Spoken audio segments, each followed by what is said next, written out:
Welcome you all to 6th standard social science class. In this video, we are going to see about history lesson 4 ancient cities of Tamilakam. This is our part 2 video. In this lesson, we are going to see about 3 ancient cities of Tamilakam. Pumbuga, Madurai and Kanchi. We already saw about Pumbuga. Today we are going to see about Madurai. Madurai has been one of the oldest cities in India. Its antiquity can be understood from the sobriquet Sangam Valatha Nagaram it has earned. இந்தியாவில் உள்ள மிகவும் பழமையான நகரங்களில் மதுரையும் ஒன்று. இதோட பழமையை இதோட தொன்மையை நம்ம எப்படி தெரிஞ்சுக்கலாம் அப்படின்னா சங்கம் வளர்த்த நகரம் என்று அதுக்கு பேர் இருக்குது. அதனால் இதோட பழமையும் இதோட தொன்மையும் நம்ம தெரிஞ்சுக்கலாம். Pandyas, the Cholas and later the Kalabras ruled Madurai in the ancient period. During medieval times, later Cholas and later Pandyas followed by the Nayakars ruled this historic town. This has resulted in cultural blending.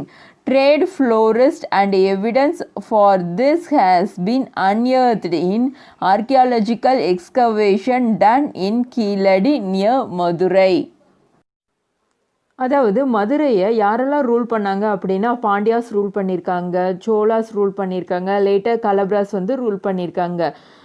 Medieval டைம்ஸில் அதாவது இடைக்காலத்தில் யார் rule பண்ணாங்க அப்படின்னா later Cholas and later Pandyas rule பண்ணாங்க. அவங்களுக்கு அடுத்தது Nayakkar rule பண்ணாங்க. மதுரை சிட்டியை இவங்கெல்லாம் என்ன பண்ணியிருக்காங்க, ரூல் பண்ணியிருக்காங்க. இவ்வளோ பேர் ரூல் பண்ணனால கல்ச்சர்ஸில் ஒரு பிளெண்டிங் ஏற்பட்டுச்சு, அதாவது கலாச்சார கலப்பினம் ஏற்பட்டுச்சு. இங்கே ட்ரேட் அதாவது வணிகம் ரொம்ப செழித்து இருந்துச்சு அப்படின்னு நிறைய எவிடன்ஸ் நம்மளுக்கு கிடச்சிருக்கு. கீழடி, மதுரைக்கு பக்கத்தில் இருக்க கீழடிங்கிற பிளேஸில் ஆர்கியாலஜிஸ்ட் எக்ஸ்கவேட் பண்ணதில் நிறையா பொருட்கள் நிறைய எவிடன்ஸ் கிடச்சிருக்கு. தூங்கான் நகரம், மதுரைக்கு இன்னொரு பேர் என்ன சொல்லுவாங்க அப்படின்னா தூங்கான் நகரம் அப்படின்னு சொல்லுவாங்க. Madurai had Nalangadi and Allangadi. மதுரையில் நாலங்காடி அல்லங்காடி அப்படிங்கிற மார்க்கெட் இருக்குது. 2 டைப் ஆஃப் மார்க்கெட் மதுரையில் இருக்குது. இதனால தான் மதுரை என்ன சொல்கிறாங்க அப்படின்னா தூங்கான் நகரம் அப்படின்னு சொல்கிறாங்க. நாலங்காடி அப்படின்னா டே மார்க்கெட், அதாவது பகலில் இந்த மார்க்கெட் இருக்கும். அல்லங்காடி அப்படின்னா ஈவினிங் மார்க்கெட், ஈவினிங் நைட் டயத்தில் இருக்கிற மார்க்கெட்டை என்ன சொல்கிறாங்க, அல்லங்காடி அப்படின்னு சொல்கிறாங்க. ஸோ மதுரையில் டே அண்ட் நைட் 2 டயத்துலையுமே என்ன இருக்கும், மார்க்கெட் ரன் ஆகிக்கிட்டு இருக்கும். மதுரை இஸ் நோன் அஸ் தூங்கா நகரம், த சிட்டி தட் நெவர் ஸ்லீப்ஸ்.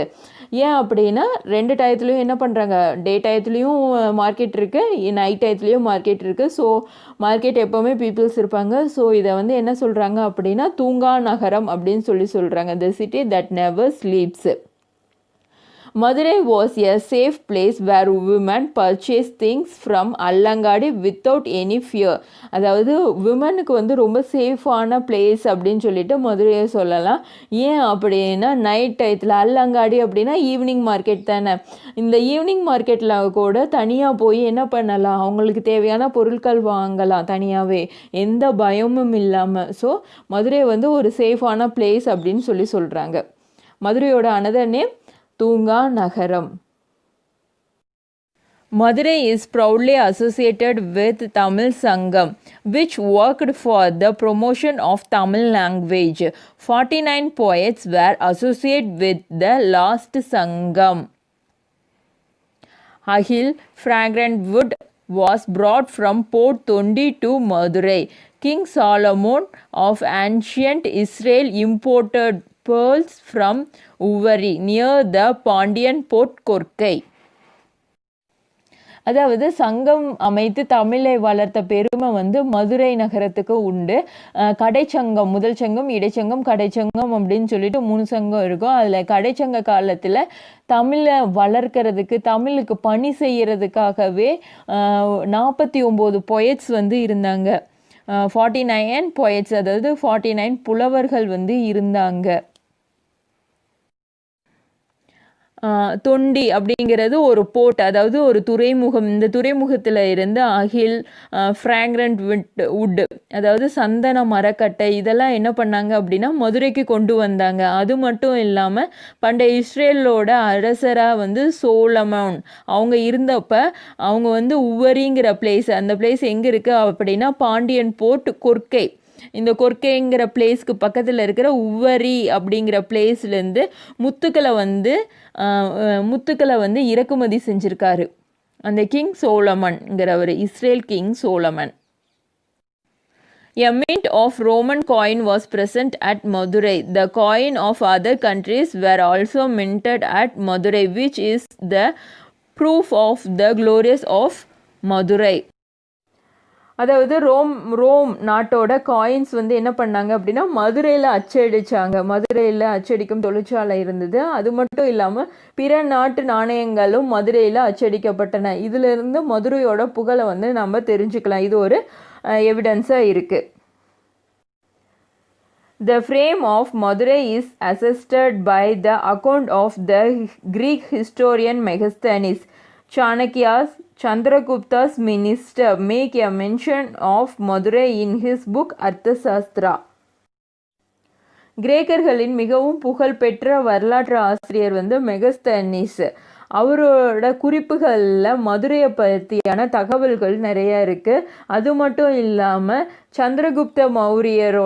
சந்திரகுப்தரோட அமைச்சரான சாணக்கியர் அவர் எழுதின புக்கான அர்த்தசாஸ்திராவிலையும் மதுரையை பற்றியான சில குறிப்புகள் வந்து இருக்கு. In the moat around the town, tunnels had been constructed in such a way that even elephants could comfortably enter. Moat அப்படின்னா என்ன அப்படின்னா அகலி அப்படின்னு சொல்லுவாங்க. அகலி அப்படின்னா பகைவர்கள் யாரும் டக்குன்னு உள்ளே வராமல் இருக்கிறதுக்கு, அதாவது அந்த மதுரை அந்த சிட்டியை சுற்றி என்ன பண்ணியிருப்பாங்க அப்படின்னா ஒரு அகன்ற கால்வாய் மாதிரி இருக்கும். அது வந்து கன்ஸ்ட்ரக்ட் பண்ணியிருப்பாங்க. அந்த சிட்டியை சுற்றி என்ன பண்ணியிருப்பாங்க, கன்ஸ்ட்ரக்ட் பண்ணியிருப்பாங்க. அது நிறையா தண்ணி விட்டு வச்சுருப்பாங்க. அது எவ்வளோ அகலமாக இருந்துச்சு அப்படின்னா ஒரு யானை கூட என்ன பண்ணுவோம் ஈஸியாக நடக்கிற அளவுக்கு அகலமாக இருந்துச்சு. அது இல்லாமல் நிறையா டனல்ஸ், அதாவது சுரங்க பாதைகள் வந்து நிறையா இருந்துச்சு. இப்படி மதுரை பண்டைய காலத்தில் மதுரை வந்து ரொம்ப சிறப்புற்று திகழ்ந்திருக்கு அப்படின்னு நம்ம இதுலேருந்துலாம் தெரிஞ்சுக்கலாம். Next topic, Kanchi. It is one of the ancient city of Tamilagam. A place of learning is called school. Several schools were established in great numbers for the first time in Kanchipuram. Jainists studied in Jainapalli and Buddhists studied in Vigaras. இப்போ நம்ம எங்கே போய் கல்வி கற்றுக்குறோம் அப்படின்னா ஸ்கூல்ஸில் தான் போய் கல்வி கற்றுக்குறோம். இதே மாதிரி முதல் முறையாக நிறைய ஸ்கூல்ஸை வந்து எந்த இடத்துல தோற்றுவித்தாங்க அப்படின்னா காஞ்சிபுரத்தில் தான். இப்போ ஜெயினிஸ் அந்த பீப்புளோட ஸ்டூடெண்ட்ஸ் வந்து எங்கே போய் கல்வி கற்றுக்குவாங்க அப்படின்னா ஜெயினப்பள்ளிங்கிற பிளேஸில் போயிட்டு. புத்த மாணவர்கள்லாம் எங்கே போய் கல்வி கற்றுக்குறாங்க அப்படின்னா விகாராஸ் அந்த இடத்துல போய் தான் அவங்கெல்லாம் கல்வி கற்றுக்குறாங்க. The greatness of Kanchi as an educational center can be understood from the fact that the Chinese traveler Yuan Shuang, who studied at Nalanda University, visited Kanchi Kadigai to pursue his further studies. அதாவது Chinese ட்ராவலரான யுவாங் சுவாங்கிறவர் வந்து நலந்தா யூனிவர்சிட்டியில் அவரோட ஸ்டடீஸை finish பண்ணிவிட்டு என்ன பண்ணார் அப்படின்னா காஞ்சியிலிருந்த கடிகைங்கிற பிளேஸ்க்கு வந்தார். தன்னோட மேற்படிப்புக்காக கூடுதலாக படிப்பதற்காக என்ன பண்ணார்னா காஞ்சியிலேருந்த கடிகைக்கு வந்தார். இதுலேருந்து நம்ம தெரிஞ்சுக்கலாம் காஞ்சிபுரத்தோட கிரேட்னஸ் எவ்வளோ பெரிய எஜுகேஷ்னல் சென்டராக இருந்துச்சு அப்படின்னு. Poet Kalidasa says Kanchi is the best of the towns. Tamil poet Saint Thirunavukarasa praised Kanchi as கல்வியில் கரையில்லாத காஞ்சி. நகரங்கள்லேயே சிறந்த நகரம் வந்து எது அப்படின்னா காஞ்சி அப்படின்னு சொல்லியிருக்காரு. யார் அப்படின்னா புலவர் காளிதாசர் வந்து சொல்லியிருக்காங்க. அது மட்டும் இல்லாமல் கல்வியில் கரையில்லா காஞ்சி அப்படின்னு திருநாவுக்கரசர் வந்து சொல்லியிருக்காங்க. நாயன்மார்களில் முதன்மையானவர் வந்து திருநாவுக்கரசர். அவர் வந்து என்ன சொல்லியிருக்காங்க அப்படின்னா காஞ்சிபுரத்தை பற்றி கல்வியில் கரையில்லாத காஞ்சி அப்படின்னு சொல்லியிருக்காங்க. இதுலேருந்து நம்ம காஞ்சிபுரத்தோட புகழை பற்றி நம்ம தெரிஞ்சுக்கலாம். Yuan Suang remarked that Kanchi can be counted as one among the 7 sacred places like Bodhi Gaya and Senji. Kanchi is the oldest town in Tondai Nadu. Scholars like Dharma Balar, Jyoti Balar, Sumadi and Bodhi Dharma were born in Kanchi. Chinese ட்ராவலரான Yuan Chwang தங்களோட குறிப்பில் என்ன சொல்லியிருக்காங்க அப்படின்னா இந்தியாவில் இருக்கிற புனிதமான தலங்களில் லைக் போதிகயா, புத்தகயா, செஞ்சி இது மாதிரியான புனிதமான தலங்களில் காஞ்சிபுரமும் ஒன்று அப்படின்னு யுவாங் சுவாங் தங்களோட குறிப்பில் கூறியிருக்காங்க. அது மட்டும் இல்லாமல் தொண்டை நாடு அப்படின்னு சொல்கிறதுல மிகவும் பழமையான நகரமாக எது இருக்குது அப்படின்னா காஞ்சிபுரம் தான் இருக்குது. தர்மபாலர், ஜோதிபாலர், சுமதி, போதி தர்மர் இவங்க மாதிரி பெரியவங்கள்லாம் என்ன பண்ணியிருக்காங்க, இங்கே தான் பிறந்து வாழ்ந்திருக்காங்க. இதன் மூலமாக நம்ம வந்து என்ன பண்ணலாம், காஞ்சிபுரத்தோட கல்வி சிறப்பை வந்து தெரிஞ்சுக்கலாம். Kanchi is also known as the Temple City. The famous temple of great architectural beauty, Kailasanatha Temple, was built by later Pallava king Rajashimha at Kanchi. During the Pallava period, a large number of cave temples were built. The Buddhist monk Manimekalai spent the last part of her life at Kanchi. Speaks highly of that town. Kanchipuram வந்து ஸ்கூலுக்கு மட்டும் famous இல்லை, அதாவது கல்விக்கு மட்டும் சிறப்பு பெற்றதாக இல்லை, அது ஒரு டெம்பிள் சிட்டி, கோயில் நகரமாகவும் அது திகழ்ந்திருக்கு. ரொம்ப ஃபேமஸான கோயில் கைலாசநாதர் கோயில் வந்து அங்கே தான் இருக்குது. இதை யார் பில்ட் பண்ணாங்க அப்படின்னா பல்லவா கிங் ராஜசிம்ஹா அவங்க வந்து காஞ்சிபுரத்தில் கட்டியிருக்காங்க. பல்லவா பீரியடில் நிறைய குகைவரை கோயில்கள் வந்து நிறையா கட்டியிருக்காங்க, கேவ் டெம்பிள்ஸ் வந்து நிறையா கட்டியிருக்காங்க. அது மட்டும் இல்லாமல் புத்த துறவியான மணிமேகலை வந்து தங்களோட கடைசி காலத்தை வந்து காஞ்சிபுரத்தில் தான் வாழ்ந்திருக்காங்க. Water management played an important role in the agrarian society of those times. Hundreds of lakes were created for storing water around the town of Kanchi. These lakes were well connected with canals. During the later period, Kanchi came to be known as the district of lakes. Water management skills of the ancient Tamils can be understood from the construction of Kallanai in the Chola country and the lakes and the canals in Kanchi. இப்போ நம்ம agricultural பண்ணணும் அப்படின்னு சொன்னால் நம்மளுக்கு என்ன தேவை, water வந்து தேவை. இந்த வாட்டரை வந்து நம்ம எப்படி மேனேஜ் பண்ணணும், அதாவது வாட்டர் மேனேஜ்மெண்ட்னா என்ன அப்படின்னா நீர் மேலாண்மை எப்படி செய்யணும், விவசாயம் பண்ணுறதுக்கு வேளாண்மை சமுதாயத்திற்கு நீர் மேலாண்மை செய்கிறது தான் முதல் இடம். எப்படி நீர் மேலாண்மை செய்கிறோமோ அது மாதிரி தான் நம்மளோட அக்ரிகல்ச்சர் வந்து இருக்கும். அதனால் காஞ்சிபுர நகரத்தை சுற்றிலும் என்ன பண்ணியிருக்காங்க, ஹண்ட்ரட்ஸ் ஆஃப் லேக் வந்து வெட்டியிருக்காங்க, அதாவது நூற்றுக்கணக்கான ஏரிகள் வந்து வெட்டி அதில் வந்து நீரை வந்து தேங்க வச்சுருக்காங்க. இந்த ஏரிகளை வந்து எது மூலமாக இணைச்சிருக்காங்க அப்படின்னா கால்வாய்களோட இணைச்சிருக்காங்க.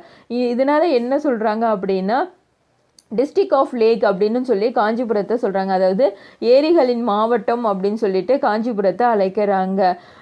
கரிகால சோழன் காலத்தில் கட்டப்பட்ட கல்லணை, காஞ்சிபுரத்தை சுற்றியுள்ள ஏரிகள், கால்வாய்கள், இதன் மூலமாக தமிழர்களோட நீர் மேலாண்மையை பற்றி அந்த திறன்மையை பற்றியும் நம்ம தெரிஞ்சுக்கலாம்.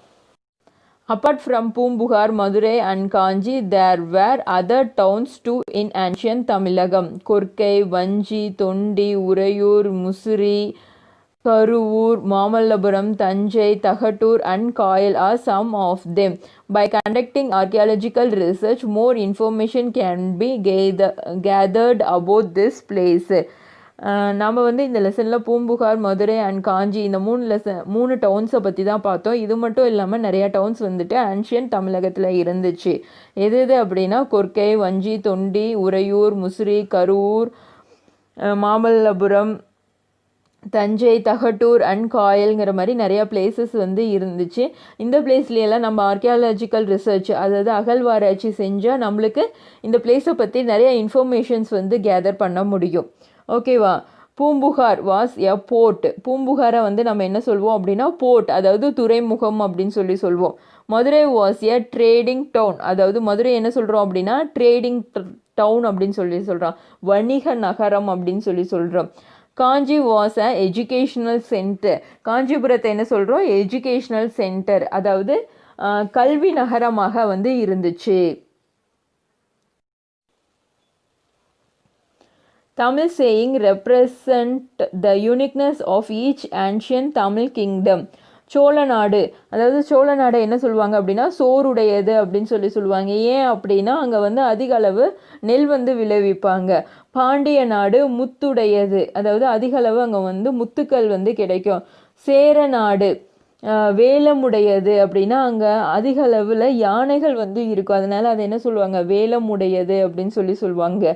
நெக்ஸ்ட்டு தொண்டை நாடு, அதை வந்து சான்றோர் உடையது அப்படின்னு சொல்லி அதிக அளவில் வந்து அங்கே கல்வியாளர்கள் வந்து இருப்பாங்க, அதனால அதை என்ன சொல்கிறாங்க?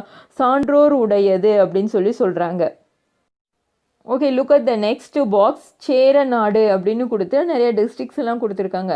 அதாவது இந்த சேரா கிங்டம் வந்து எவ்வளோ பகுதியை வந்து ரூல் பண்ணியிருக்காங்க. ப்ரெசன்ட் டேஸில் வந்து அது என்னென்ன டிஸ்ட்ரிக்ஸாக என்னென்ன ஸ்டேட்ஸாக வந்து இருக்குது அப்படின்னு சொல்லிட்டு பார்க்க போகிறோம். இப்போ சேர நாடு கம்ப்ரஸ்ட் மலையாளம் ஸ்பீக்கிங் ரீஜன், அதாவது கேரளாவில் இருக்க கொஞ்சம் districts and Tamil districts of Coimbatore, Nilagiri, Karur, Kanyakumari and some parts of present Kerala. கேரளாவில் இருக்க சில பகுதியும் தமிழ்நாட்டில் கோயம்புத்தூர், நீலகிரி, கரூர், கன்னியாகுமரி இந்த பிளேஸை தான் என்ன சொல்கிறாங்க? சேர நாடு அப்படின்னு சொல்கிறாங்க. Chola Nadu present day of Thanjavur, Tiruvarur, Nagai, Trichy, Pudukkottai இந்த பிளேஸ் எல்லாம் என்னது அப்படின்னா சோழ நாடு. பாண்டிய நாடுன்னு எதை சொல்கிறாங்க அப்படின்னா மதுரை, ராமநாதபுரம், சிவகங்கை, தூத்துக்குடி, திருநெல்வேலி டிஸ்ட்ரிக்ஸ் எல்லாம் எதில் வரும் அப்படின்னா பாண்டிய நாட்டில் வரும். நெக்ஸ்ட் வந்து தொண்டை நாடு ப்ரெசன்ட் டேயில் இருக்க Kanchipuram, Dharmapuri, Tiruvallur, Tiruvannamalai, Vellore, northern parts of Villupuram இதெல்லாம் எது அப்படின்னா தொண்டை நாடு அப்படின்னு சொல்லுவாங்க. Thank you students.